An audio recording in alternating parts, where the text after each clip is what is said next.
오늘이 호주 어머니 날이고요. 9월 5일이 아버지 날로 따로 지키고 있죠. 어제가 마치 한국의 어버이날이었습니다. 그래서 오늘 내 부모를 공경하라는 제목으로 함께 말씀을 나누겠습니다. 저는 이 한국 부안군의 동네에 실려 있는 이 프랭카드 때문에 정말 많이 웃었습니다. 이놈들아, 어버이날인데 뭐 없냐?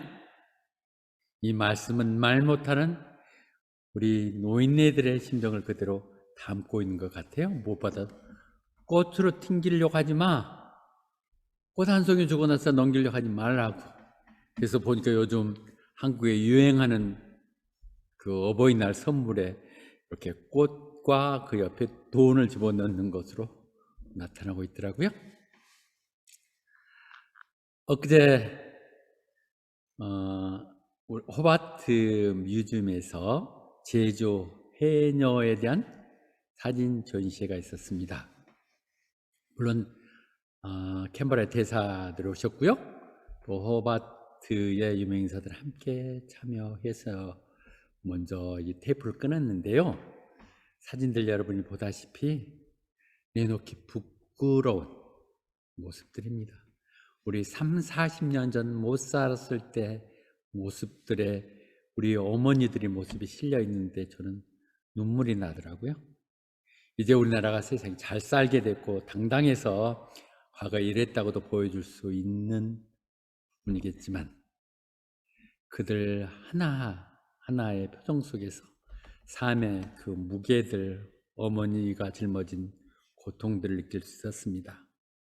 그들 한결같이 하는 얘기들은 내가 이렇게 해서 가정을 이끌었고 자녀들 3명을 4명을 학교를 보내고 결혼을 시켰다고 얘기하고 있습니다.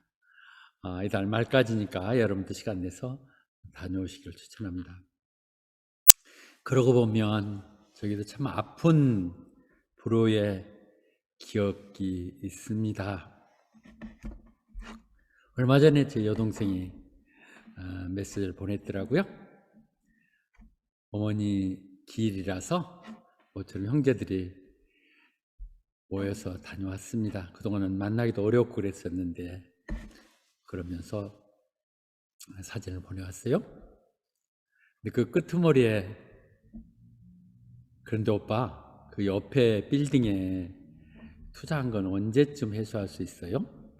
동생도 거기 한 2억 5천만 원 정도를 투자했는데 10년이 지났거든요. 제가 특히 할 말도 없어서 정말 미안하다. 그 인수받은 리차드가 여러 가지 백방으로 지금 해소해 주려고 방법을 찾지만 여유롭지가 못한 것 같다. 그랬더니는 그 다음 날 메시지가 왔더라고요. 오빠 통장으로 내가 너무 어려운 것 같아서 돈 좀 보냈으니까 찾아서 쓰시라고. 근데 그 통장마저도 이미 클로스 된 것입니다. 여러분 정상호 사건 알죠? 그걸 통해서 갑자기 제가 신용부장자가 되고 통장에 마감됐었기에 잘 됐습니다. 전혀 돈 필요 없다. 어차피 그거 다시 되돌아가겠지만 전혀 걱정하지 말라고 얘기를 했습니다. 문득 그 생각이 들었어요. 잠언서 17장 17절에서 얘기한 것처럼 이럴 때를 위해서 형제가 필요하다고. 정말 힘들고 어렵게 돕게 하기 위해서 가족이라는 또 형제들을 이뤘다고 하는 부분을 보면 감사한 마음들, 안타까운 마음들 가졌습니다. 사무엘 하 14장에 보면 압살롬에 대한 얘기가 나오죠. 압살롬은 정말 사람들로부터 너무 칭찬을 받고 잘생기고 그랬었거든요. 그가 아버지를 배반하죠. 왕자를 차탈하기 위해서 갑자기 쳐들어오니까 아버지가 싸울 수 없어서 도망을 가죠. 그러나 도망간 아버지가 살아있는 한은 압살롬이 자기 왕자가 굳건해지지 않기 때문에 아예 없애겠다 생각하고 군대를 몰고 침공을 했는데 골짜기에서 많은 고생을 하다가 쫓기게 되죠, 압살롬이. 그래서 그 압살롬이 쫓겨가다가 나무 가지에 그 자랑스러운 머리가 걸려가지고 댕둥둥 걸려 있어서 이제 그 요압의 병사들이 가서 그를 죽이게 되죠. 그리고 기다리고 있는 다윗에게 가서 이제 전승의 소식을 전하죠. 이렇게 해서 우리가 압살롬을 죽였다고. 그랬을 때 다윗이 하는 얘기죠. 오 마이 선 압살롬, 마이 선 압살롬. 네가 살고 내가 차라리 죽었으면, 내가 죽었고 네가 참았으면 하고 말씀하시죠. 이게 하나님의 마음입니다. 다윗의 마음 이전에 하나님 마음이죠.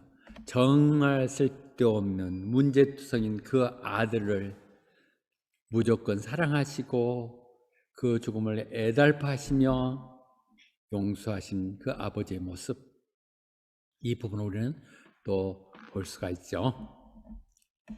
그런데 은혜를 모르는 시대죠. 사랑은, 부모의 사랑은 내리사랑이라고요. 그래서 결혼해보면 안다고요. 결혼해보면 더 몰라요. 결혼하고 나면 지 마누라, 지 새끼들만 생각하게 된다고요. 제 얘기예요. 애들은 유학도 보내고 그러면서 언제 부모를 챙겨드릴 상황도 없죠. 그래서 디모데후서 3장에서 얘기합니다. 정말 말세의 그 힘든 테러블 그런 시간들이 오게 될 것이다. 그 시간이 오는 것 중에 여러 가지 언급을 하는 중에 사람들이 자기만 잘났다고 그러고 돈만 밝힌다는 것이죠. 그리고 무엇보다 disobedient to their parents, 부모를 거역해요. 감사할 줄 모른다고 얘기하고 있습니다. 이 상황을 얘기하는 거 아닐까요? 지금이 그래서 말세라는 것이죠. 코비드-19 때문에 그런 것이 아니라 우리 얼어붙었던 감사할 줄 모르는 그 마음들을 우리는 다시 한번 얘기할 수밖에 없습니다. 그래서 디모데전서 5장에서는 얘기하죠. 정말 가까운 친척, 부모나 형제를 모른 척한다면 그것은 사람도 아니다. 그것은 믿음을 저버리는 것이고 안 믿는 사람들보다 더 나쁜 사람이라고 분명히 얘기하고 있죠.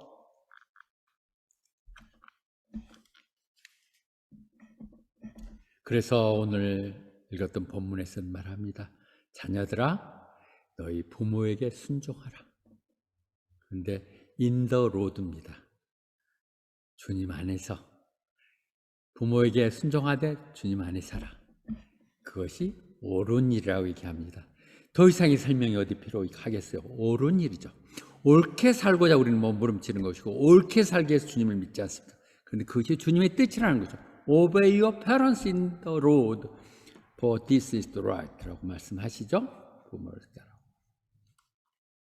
그래서 효라는 부모를 섬긴다고 하는 것은 너희 아버지의 말을 경청해 듣고 말 같지 않아도 듣고 듣는 척도 하고 그렇게 하면서 듣고 어머니 늙었다 할지라도 그냥 들어주고 무시하지 말라는 것이죠. 어머니가 뭘 하세요?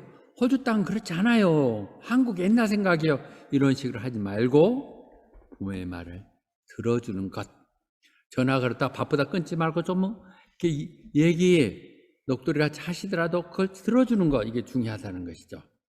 효라는 게 문자 그 자체에서 보듯이 노인 밑에 아들이 있잖아요.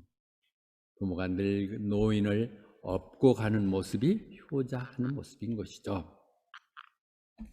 흔히들 늙으면 세 가지가 없어진다고 그러죠.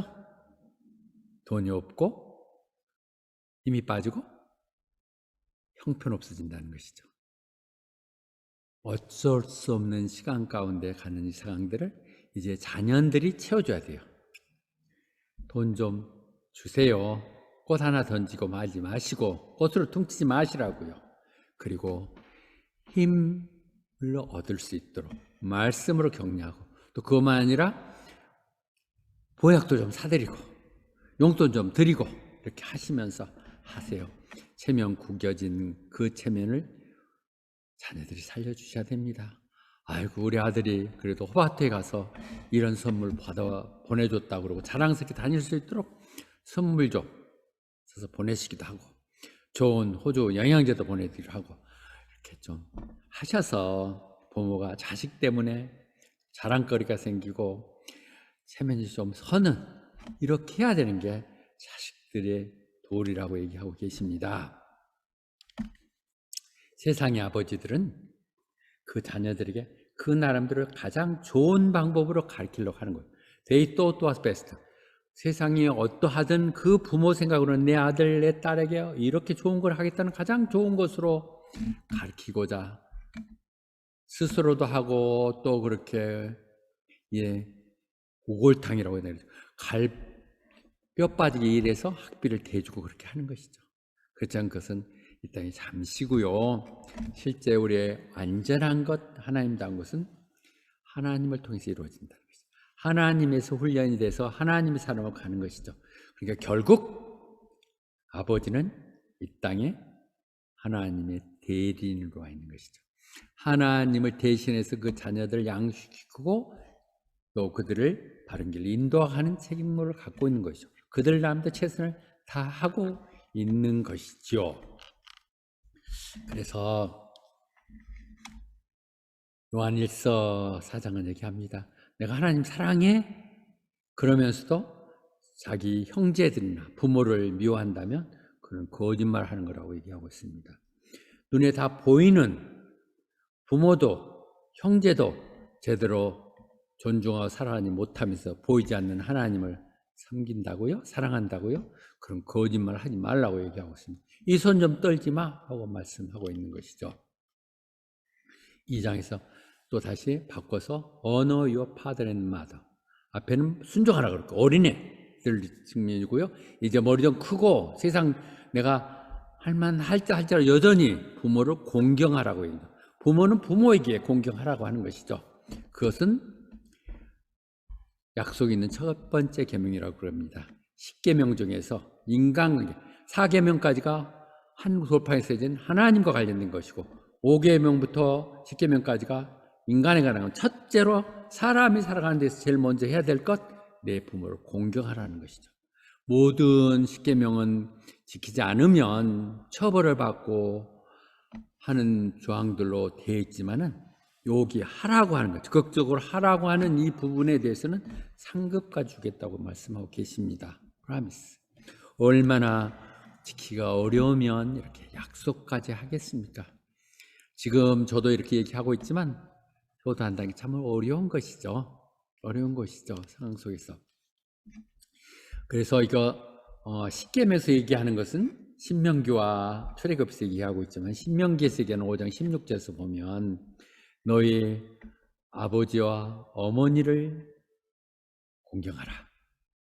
그것이 명령이라. The Lord your God has commanded. 하나님의 명령이란 것이죠. 그렇게 하면 이 땅에서도 오래 살 것이며 내 범사가 잘 될 것이라고 말씀하고 있습니다. 같은 말, 이것은 출애굽의 20장 15절에서 얘기하고 있는 부분이죠. 오래 살고 잘 된다는 것, 그렇게 되는 것, 그렇게 하는 것이 하나님을 기쁘게 하는 거라고 얘기하고 있습니다. 너희들이 모든 것에서 이것저것 고르지 말고 부모님 말씀하시면 순종하고 가는 것, 그것이 하나님께 순종하는 것이고, 그래서 하나님을 기뻐한다는 것이죠. 하나님을 기뻐하게 하면 하나님이 그 축복으로 주시는 것이 너에게 범사가 잘 되고 강건하게 하겠다는 약속인 요한 3서 2에서의 얘기죠. 그것도 순서가 그랬잖아요. 내 영혼이 잘된 것 같이. 내 영혼이 뭐예요? 하나님의 관계죠. 내 영혼의 주인 되시는 하나님과 가까이 된다는 건 하나님 뜻대로 행하는 것이죠.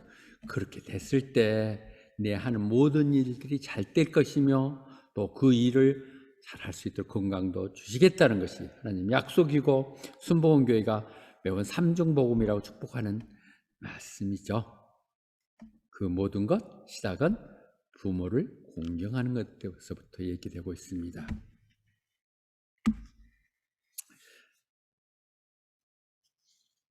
사실 예수님 얘기로 들어가 보십시다. 많이 오해되기도 하고 우리가 달리 생각하는 부분을 다시 한번 오늘 분명히 정리합시다. 물론 아기 예수 12살 때 성전에 갔었죠. 같이 성전에 예배드리고 그 부모는 돌아가고 있는데 당연히 같이 있을 거 했던 예수님이 안 보이죠. 그래서 찾아 헤매다가 3일 만에 성전에 가니까 제사장들이나 율법학자들하고 얘기 나누고 있는 걸 보면서 여기 뭐하고 있냐? 엄마 아빠가 지금 널 찾느라고 얼마나 고생했는 줄 알아? 이렇게 할 때 예수님이 얘기하죠. 왜요? 내가 우리 아버지 집에 있어야 되는 거 아니에요? 이렇게 얘기했다는 것이죠. 12살짜리 다 압니다. 그 이미 예수님이 그때의 본인의 아이덴티티를 알고 있었어요. 그럼에도 불구하고 이어지는 문장은 어떻게 얘기합니까? 그런데 예수님이 그렇게 얘기해서 저항한 것이 아니라 그렇지만 부모님 뜻하시기에 그는 다시 나사렛에서 와서 부모들에게 순종하면서 지냈다는 것입니다. 목수일도 배우고 또 이제 이후로는 요셉이 안 나타나거든요. 그 어려운 집에 장남으로서의 가정도 이끌고 그렇게 하시게 된 것이죠. 그랬을 때 늘 우리 어린이들을 축복하는 말씀인 52절이 나오죠.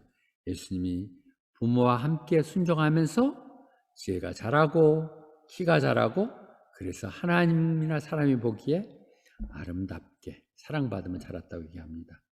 어땠을 때요? 따라와서 부모에게 순종했을 때. 예수님 혼자서 그렇게 다 상승하나요? 아니요.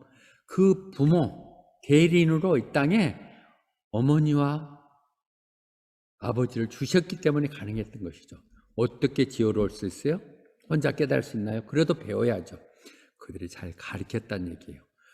주일이면 교회에 나가서 말씀을 배우기도 하시고 또 잘 먹이고 있기 때문에 키도 잘 자랐다는 것이죠. 부모가 해야 될 일입니다. 지혜롭게 교육시키고 잘 발육시킬도록 영양 공급하고 그리고 사람들이랑 하나님 보시기에 아름다웠다는 것은 잘 입혔다는 것이죠. 가르치고 먹이고 잘 입힌 이것들 부모가 하는 일이에요. 예수님은 그렇게 순종하셨어요. 하나님이기 때문에 내가 인간들에게 뭐 배울 거 뭐 있어? 인간 도움 받을 거 없어? 그렇게 하지 않으셨다는 것이죠. 어린 시절에 그는 그 부모들에게 순종하면서 그는 자라고 지혜로워지고 또 아름다운 청년으로 자랐다고 얘기를 하고 있습니다. 그리고 나서 예수님이 공생애를 시작하면서 예수님이 변하죠.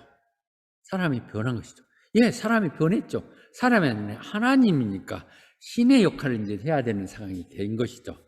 공생애 첫 시작할 때 가나 혼인잔치에 포도주 만드는 얘기가 나오지 않습니까? 그 행사장에 어머니도 함께 있었고 아마 친척 아닐 걸 이렇게 예측을 하고죠. 그 어머니가 봐할 때 와인이 다 떨어졌어요. 그래서 예수님께 가서 와인이 떨어질 것 같다 이렇게 말씀하시죠. 어머니는 예수에게 특별한 것이 있음을 알고 또 어려운 상황이 있을 때 예수님께 늘 장남이게 그것을 상의하는 거죠. 그런데 너무 예수님이 표독스럽게 냉담하게 얘기하죠. 여자여 어째 나를 그런 데다 끼어들어가게 하십니까? Why do you involve me? 그런데 왜 나를 집어넣으십니까? 나 그런 거 할 때 아닙니다. 그런 걸 할 상황이 아닙니다 하고 냉담하게 얘기하죠. 이 얘기들이 초대 한국 선교사에서 기독교 전파될 때 굉장히 문제가 됐던 조항입니다. 어떻게 어머니를 여자여 하고 또 그렇게 냉담하게 거절하는 이런 게 상식적이지 않는 상놈의 그런 짓들을 할 수 있느냐고 이렇게 사람들이 얘기하면서 못 가게 했었던 것이죠. 더 나아가면 초창기 예수님이 바로 사역을 시작하실 때 저는 듣도 보지도 못한 얘기들 천국의 얘기라고 하나님 아들 얘기하고 그랬었을 때 동네 사람들이 당신 아들 한번 가봐 지금 이상한 얘기하고 있고 사람들이 하고 막 야담도 아니야. 그랬을 때 그 어머니와 동생들이 예수를 잡으러 가죠. 근데 사람들이 한참 많이 쌓였으니까 제자들에게 건네서 어머니가 좀 보자간다고 이렇게 했을 때 예수님이 뭐라고 그래요? 누가 내 어머니고 누가 내 형제냐고 바라보면서 대중들 여러분들 보면서 이 사람들이 내 부모이고 내 형제들입니다. 상당히 냉정하죠. 그러나 그건 사실은 맞죠. 여러분들이 천국까지 함께 가야 될 영원한 가족들이죠. 훗날 여러분들은 그렇게 얘기하게 되겠죠. 내가 허밭에 가서 어떻게 하다 들렸던 순복음교회 가서 뭐 이상한 사람들 뭘 하나 하고 봤더니는 이상한 사람도 아닌 것 같고 말도 안 되는 소리를 주장하는 걸 봤더니는 김 목사 얘기하는 거 보니까 뭐 그렇게 사기치고 이상한 말 하는 것 같지도 않고 논리도 쓰는 것 같아서 예배드리며 계속 신앙생활 하다 보니까 천국까지 오게 됐다고. 어떻든 우리는 그렇게 하나님이 부르시고 만나서 가는 사람들이죠. 정말 부모 형제는 헤어질 수 있어도 이 예배 한 공동체는 같이 가는 것이죠. 틀린 건 아니에요. 그러나 어떻게 애미애비도 몰라본다는 것을 받아들이고 어렵다고 하는 것이 기독교를 배척했던 것일 수 있겠죠. 더더구나 우리 십계명에서 본 우상을 숭배하지 말라고 그랬잖아요. 거기다 절하지도 말라고. 그리고 제사 지는 것을 우상하게 드린 거라고 얘기했던 것이거든요. 그것이 어떻게 부모를 공경하는 것이 우상이 되느냐고 그 얘기인데, 아니 그런 뜻이 아니라 살아생전의 잘못이지 돌아가시면 아무 이상이 있으시도 않고 그런 혼이 오지도 않는다는 것이죠. 전도서에서 얘기하듯이 살았을 때 물어보고 구하고 행하지 죽고 나면 아무것도 아니라고 얘기를 하시죠. 헛것이게 그런 짓 하지 말라고, 거기에 시간 낭비하고 돈 쓰고 그렇게 하지 말라고 얘기하는 것이죠. 이사에서 똑같이 같은 얘기 하잖아요. 여전히 살아있을 때 생전에 잘해야지 죽고 나면 무엇이 필요 없다고. 어버이 살아신제 섬김을 다해라고 이렇게 얘기하고 있지 않습니까? 마가복음 10장 29절 30절을 인용해서 얘기 드리겠습니다. 예수님이 말씀하실 때 내 가족, 가정, 부모를 버려라. 나와 복음을 위해서 가정도 버리는 자, 그들에게는 내가 이 세상 사는 동안으로도 100배 이상으로 갚아줄 것이고 영원한 생명을 내세도 줄 것이라고 얘기하죠. 의하죠. 마치 예수 믿으면 가정을 버려야 되는 거로 얘기하고 있는 부분이 참 부담스러운 것이죠. 너무 직통적으로 교회가 전부고 예수님 믿으면 다 해결된다고 하는 극단주의 때문에 또 이 부분도 오해가 되고 있죠. 그러나 키스트 캐시라고 하는 그림에 보이는 이 젊은 캐시, 그는 고등학교 다닐 때 아프리카 단기 선교여행 갔다가 거기서 만났던 비참한 그런 애들을 보면서 너무 마음이 박혀가지고 어떤 것 하는 걸 할 수 없어서 대학을 가려고 다 준비하고 폴세를 몰고 다녔던 그가 다시 아프리카 지나가죠. 그래서 그 스토리가 얘기됐었고요. 23살의 10도 안 간 처녀가 12명의 애들 입양했죠. 그네들의 얘기가 뭡니까? 엄마라고 내가 불러도 돼요? 생각해보면 이거 잘못됐죠. 선교여행 한번 갔다가 붙들려가고 젊은 처자가 이런 비참한 고생하는 것 이해할 수가 없는 것이 되겠죠. 신앙과는 조금 다르게 얘기하더라도 나는 그 가수 김장훈 그 스토리를 들 때 늘 마음이 짠한 생각이 들더라고요. 그는 정말 기부하기를 좋아해요. 200억 이상을 기부했다고 얘기되고 있죠. 바라건대 그가 한 섬기는 교회를 통해서 했었으면 훨씬 더 폭넓게 할 수 있고 하나님께 영광이 될 텐데 스스로 했다는 부분에 대해서는 또 그분의 생각이 있었겠지만 그렇게라도 하는 사람은 없죠. 그런데 그가 여전히 새빵 살면서 그 세를 못 내서 밀려 있다는 얘기를 들으면서 너무 마음에 아깝더라고요. 그런데 그들에겐 100배를 준다. 100배 아니라 10%만 줘도, 아니 2억 1%만 준다 해도 그가 그렇게 고통하지 않을 텐데 생각이 들어요. 그런 사람들에게 100배 준다는 건 누가 주나요? 하나님 주시죠. 이 땅에서 하나님이 직접 주시잖아요. 교회를 통해서. 교회가 하나님의 몸이잖아요. 머리 대신 예수님과. 그러니까 교회가 그런 착한 일을 하다 어려움에 처하면 당연히 도와줘야 돼요. 하나님의 기도의 응답이 교회를 통해서 일어나야 되는 것이죠. 저는 여러 번 얘기했습니다. 우리 교회 참 어려운 가운데서도 이렇게 유지해 나가고 정말 눈물겨운 헌금들을 통해서 교회가 이 땅에 어느 교회보다 더 좋은 일들을 많이 하고 있습니다. 우리가 사실 헌금할 때도 늘 망설여지는 것은 당장 아이가 아프면, 직장이 끊어져서 월세가 밀리면 하는 걱정들을 할 수가 있겠죠. 또 등록금을 준비하든지 이런 상황들이 있었을서 제대로 마음 놓고하지는 못하는 부분들이 있죠. 그러나 분명히 우리는 약속합니다. 한동안 김장훈 법이라는 게 있었거든요. 착한 일하다 힘들면 그 부분을 교회가 자선사한테 책임져 주는 거로. 우리 교회는 그렇게 하기를 바랍니다. 여러분 힘 닿는 데까지 여러분 좋은 일로 교회 하면 그걸 가지고 우리가 착한 일을 하고, 또 그 사는 선순환이 돼서 그걸 가지고 정말 힘들었을 때는 교회가 물로 발벗고 나서서 도와주는, 최근에도 우리 그런 아름다운 미담이 있었음을 감사드립니다. 김장훈법, 그런 법을 우리는 시행해야 될 것입니다. 그러나 이 사람들이 세상에 당장 그런 보답받기 위해서 그런 것일까요? 아니요.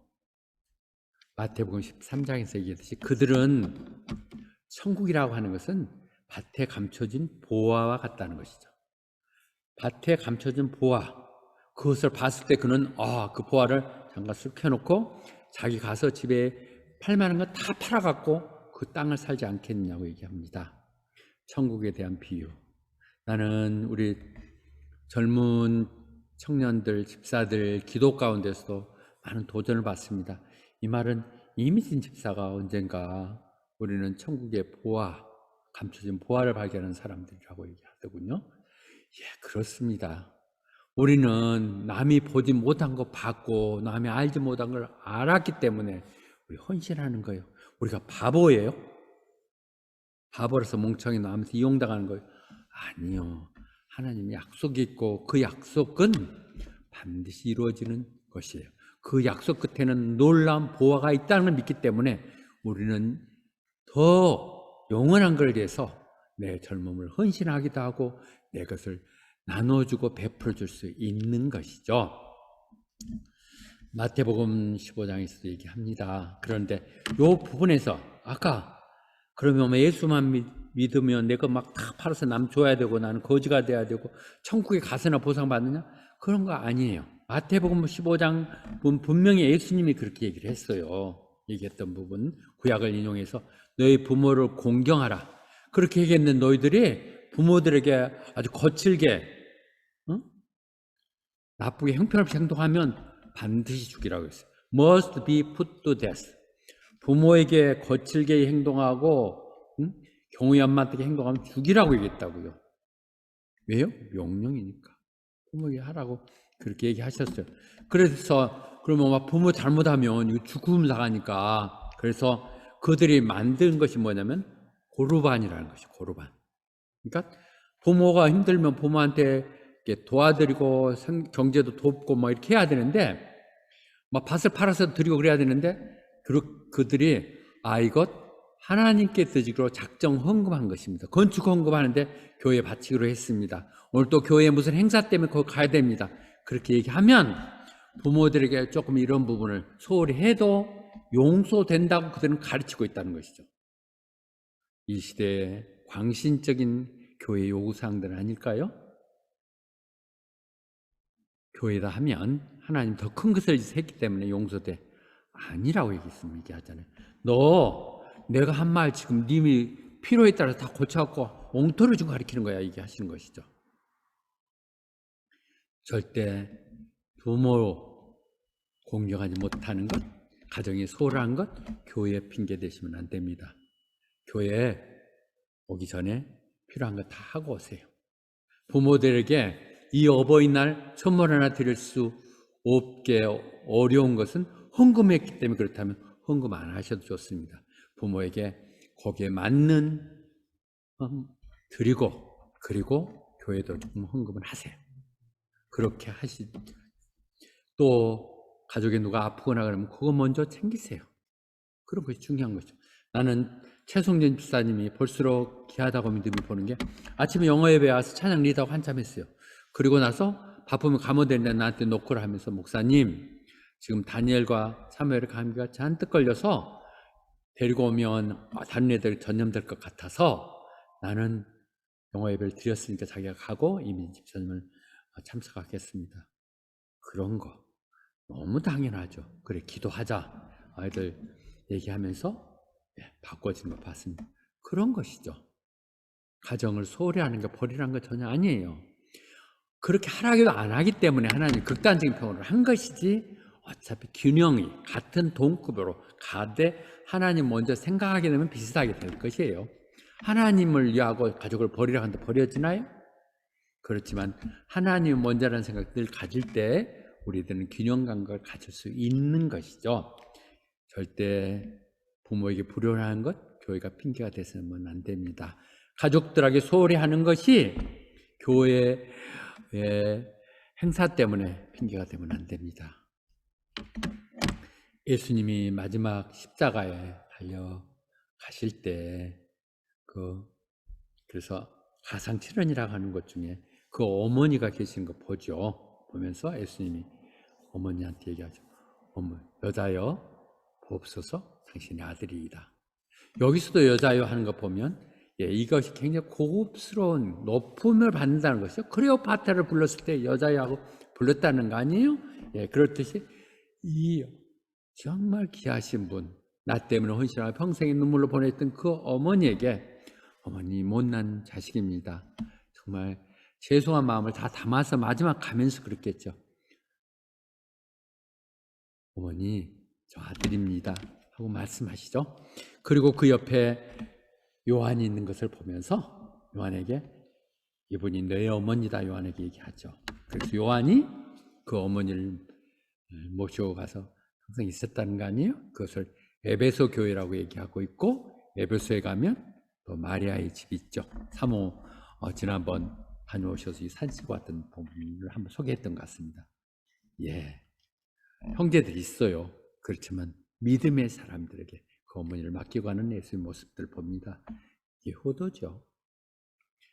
예수님이 마리아를 소홀히 하거나 무시해서가 아니라 공생에 들어가면서 이제 그는 하나님 나라와 그 의를 세우는 일에 자기가 선봉해서 기초를 쌓아야 되기에 가정을 미리 그렇게 챙길 수 없었던 상황들이 있겠죠. 우선순위 문제였고 또 그 일을 위해서 땅에 오셨기에 그렇게 하셨던 것이지 결코 불효했거나 빼앗거나 그런 것 아니죠. 이 송광정철의 훈민가가 새삼 아까 제가 얘기했던 우리 어머니에 대한 회한들 죄송함이 더 절절히 느껴지게 하더라고요. 어버이 살아신제 성김을 다하여라. 지나간 후면 애답다 어이하랴. 평생에 고쳐 못할 일이 이뿐인가 하노라. 아멘.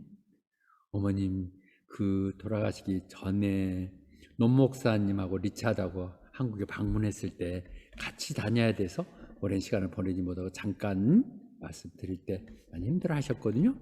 그때 제가 어느 선교사님 했던 말을 인용해서 했던 기억이 나요. 어머니가 먼저 천국 가시게 된다 해도 가시면 천국에 가서 우리 아들이 호바트 순복음교회 김재봉 목사입니다. 말씀하세요. 어머니 제가 일일이 다 못 모셔드려도 하나님이 귀한 일을 하고 있다고 생각하세요? 어머님 그때 기도도 하시고 찬양하셨던 부분이니까 그렇게 얘기했던 부분은 제가 참 잘한 것 같아요. 그러니까 그렇게 부끄럽지 않는 이 땅의 목회자로 갈 수 있는 그런 것이 제 소원이고 그렇게 하고자 합니다. 오늘 메시지 텍스트의 요약은 그렇습니다. 주님 안에서예요. 주님 안에서 너희 부모에게 효도하라. 부모가 야 교회 가지 마 한다고 해서 부모 말 들으라는 건 아니에요. 그래도 교회는 다녀와야 됩니다, 어머니. 그리고 나중에 어머니 좀 도와주시면 같이 가셔야 돼요. 이렇게 해야 되는 것이 순종하는 거예요. In the Lord. 왜냐하면 그렇게 하는 것이 옳은 것, 하나님이 바라는 것이기 때문에 그렇습니다. 그리고 부모를 공경하는 것, 힘없고 돈 없고 형편 없었을 때 그 부모를 잘 봉양하는 것, 잘 섬기는 것이 우리의 인륜, 천륜을 지키는 것이고, 그렇게 했을 때 우리들은 범사가 잘 되고 또 그 일을 할 수 있도록 건강도 허락하신다고 말씀하십니다. 아멘. 우리 모처럼